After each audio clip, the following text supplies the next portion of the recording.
Hindi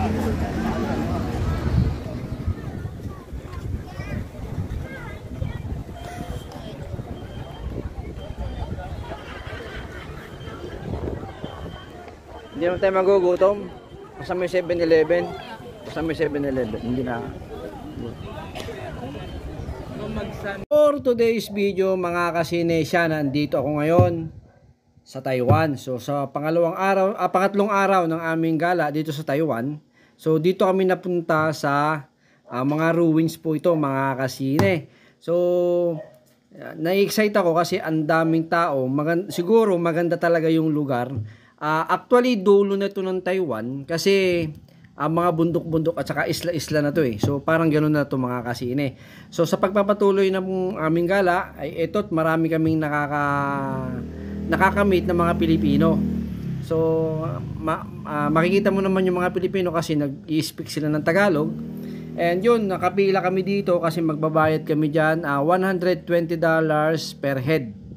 Ayun, so madaming mga bus, yan po yung mga tour package po yan, yung mga bus na yan. So after neto, pupunta naman kami sa Lantern. So yun mga kasine, isang magandang lugar din yun dito sa Taiwan. So mga kasine, let's watch this video and tara at ating tingnan ang magandang ruins dito sa Helu. So yan, nasa entrance na kami, papasok na kami, siguro mga 5 minutes na lakad. So madadaan na natin dito yung mga puno na yan. So malamig po dito mga kasini malamig po yung klima dito.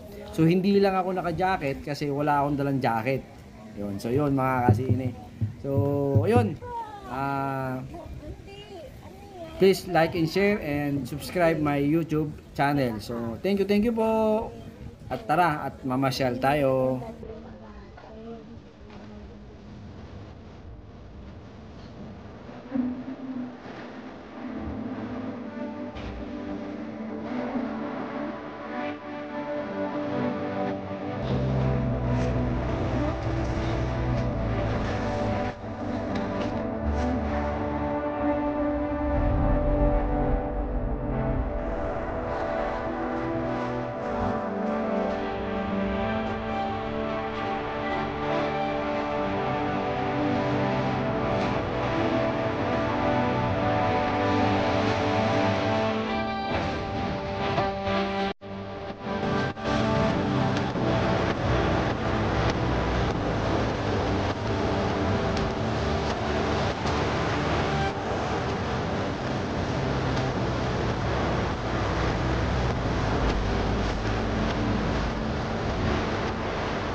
Yun. Okay.